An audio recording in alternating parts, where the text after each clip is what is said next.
गति 100 शब्द प्रति मिनट। डिक्टेशन शुरू होगा 5 सेकेंड बाद। Ready, start. SCO शिखर बैठक को संबोधित करते हुए प्रधानमंत्री नरेंद्र मोदी ने यह कहकर अपनी प्राथमिकता स्पष्ट कर दी कि वह भारत को मैन्युफैक्चरिंग हब में रूपांतरित करना चाहते हैं। जाहिर है, मेक इन इंडिया के विजन से उपजी यह नीति सिर्फ भारत की ज़रूरत नहीं, अन्य बड़े देशों के लिए अवसर भी है। अमेरिका और पश्चिमी देश आज सप्लाई चेन के लिए चीन पर निर्भरता घटाना चाहते हैं। भारत के पास इसका फ़ायदा उठाने का मौका है। दुनिया की 40% आबादी और 30% GDP को कवर करने वाले शंघाई कोऑपरेशन ऑर्गेनाइजेशन यानी SCO शिखर बैठक में की गई इस स्पष्ट घोषणा का मकसद इस मंच की प्राथमिकताएं तय करने में मदद करना भी था। ध्यान देने लायक बात है कि प्रधानमंत्री ने अपने भाषण को इतना संक्षिप्त और सटीक रखा कि उसमें आतंकवाद जैसे मुद्दों को भी जगह नहीं मिली, लेकिन फिर भी खाद्य सुरक्षा का मसला उसमें आ गया। साफ है कि भारत इस मंच को आपसी सहयोग के जरिए क्षेत्रीय और वैश्विक विकास की संभावनाएं मजबूत करने के एकल लक्ष्य पर केंद्रित रखना चाहता है। लेकिन SCO देशों की इस 2 दिवसीय शिखर बैठक की अहमियत यहाँ होने वाली घोषणाओं और समझौतों की वजह से ही नहीं, इस मौके पर होने वाली द्विपक्षीय मुलाकातों की वजह से भी थी। भारत के लिहाज से देखें तो चीनी राष्ट्रपति शी के साथ PM मोदी की मुलाकात की आधिकारिक पुष्टि न होने के बावजूद उसकी संभावना लगातार जताई जा रही थी, खासकर इसलिए भी कि इस शिखर बैठक से कुछ ही पहले दोनों देशों के बीच पूर्वी लद्दाख सीमा पर विवादित हिस्से से सेनाओं की वापसी का न केवल समझौता हुआ बल्कि उस पर अमल भी कर लिया गया।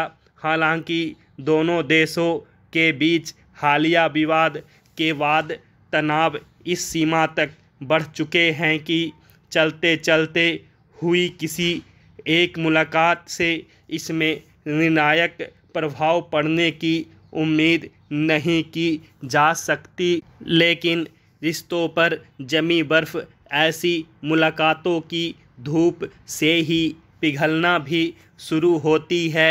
बहरहाल, मोदी और शी के बीच औपचारिक मुलाकात और बातचीत की पुष्टि नहीं हुई है, मगर इसी शिखर बैठक में हुई पुतिन और मोदी तथा पुतिन और शी की मुलाकात खासा अहम रही।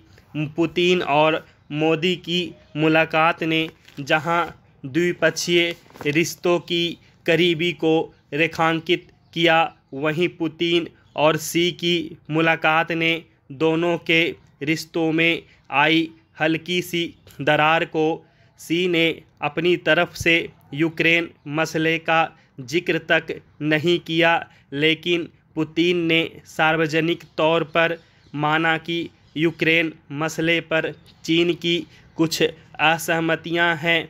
मगर भारत के नज़रिए से तो सबसे बड़ी बात यही है कि उसने न सिर्फ SCO में अपनी प्रभावी मौजूदगी दर्ज की, बल्कि रूसी राष्ट्रपति के साथ करीबी बढ़ाने का संकेत देकर अपनी स्वतंत्रता और अपने व्यावसायिक हितों की सर्वोच्चता बरकरार रखी। 2014 में जब नरेंद्र मोदी ने भारत को एक आत्मनिर्भर राष्ट्र बनाने के लक्ष्य के साथ देश के प्रधानमंत्री के रूप में अपनी यात्रा शुरू की थी, तब से विकास की गति में एक अविश्वसनीय तेजी, एक नए उभरते भारत की पहचान बन गई है। बुनियादी सेवाओं की तेज और लास्ट माइल डिलीवरी की संस्कृति को स्थापित करने, शासन व्यवस्था में पारदर्शिता लाने, भ्रष्टाचार को खत्म करने और इस सिस्टम को चुस्त दुरुस्त बनाने में काफ़ी हद तक सफल होने के बाद नरेंद्र मोदी सरकार सबका साथ, सबका विकास, सबका विश्वास और सबका प्रयास की अवधारणा के मंत्र पर काम कर रही है। वर्ष 2024-25 तक भारत को $5 ट्रिलियन की अर्थव्यवस्था बनाने के लक्ष्य को प्राप्त करने के उद्देश्य से हमारी सरकार शुरू से ही विभिन्न केंद्रीय मंत्रालयों और राज्य सरकारों के बीच बेहतर समन्वय और तालमेल के साथ और अधिक ऊंचाइयों को छूना चाहती थी। इसी दिशा में एक नूतन प्रयोग करते हुए 2021 में प्रधानमंत्री नरेंद्र मोदी ने पीएम गति शक्ति राष्ट्रीय मास्टर प्लान का शुभारंभ किया। न्यू इंडिया के निर्माण के लिए बुनियादी ढांचा क्षेत्र की गति को और अधिक शक्ति देना इसका मुख्य उद्देश्य था। प्रधानमंत्री ने पीएम गति शक्ति राष्ट्रीय मास्टर प्लान के शुभारंभ के अवसर पर कहा था, आत्मनिर्भर भारत के संकल्प के साथ अगले 25 वर्षों के लिए भारत की नींव रखी जा रही है। हमने न केवल परियोजनाओं को समय पर पूरा करने की कार्य संस्कृति विकसित की है, बल्कि परियोजनाओं को समय से पहले पूरा करने का प्रयास भी किया है। प्रधानमंत्री नरेंद्र मोदी द्वारा परिकल्पित इस मास्टर प्लान का लक्ष्य अगले 25 वर्षों में भारत को एक विकसित राष्ट्र बनाना है। वास्तव में यह एक डिजिटल प्लेटफॉर्म है जो मेरे मंत्रालय, सड़क परिवहन और राजमार्ग मंत्रालय सहित 16 विभिन्न केंद्रीय मंत्रालयों को एक साथ लाता है।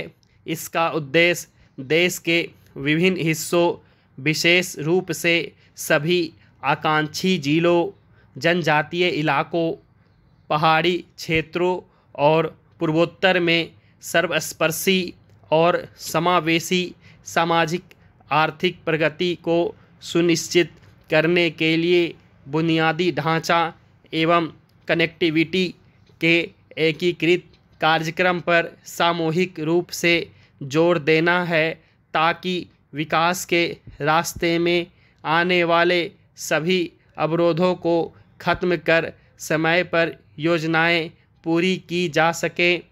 पिछले कुछ वर्षों में नरेंद्र मोदी सरकार ने एक समग्र दृष्टिकोण अपनाते हुए बुनियादी ढांचे के विकास पर अभूतपूर्व रूप से ध्यान केंद्रित किया है। इससे इन परियोजनाओं के क्रियान्वयन में आने वाली सभी बाधाओं को दूर करने में मदद मिली है। इस राष्ट्रीय मास्टर प्लान के तहत अपने अपने हिसाब से अलग अलग योजना और डिज़ाइन बनाने के बजाय अब परियोजनाओं को समग्र रूप में क्रियान्वित किया जा रहा है, जिससे विकास योजनाओं में व्यापक तेजी आई है।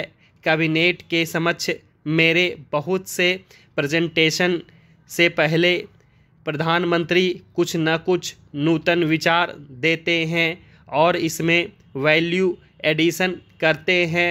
वे लगातार योजनाओं की समीक्षा करते हैं और कुछ खास परियोजनाओं की प्रगति की तो वह स्वयं मॉनिटरिंग भी करते हैं। स्टॉप।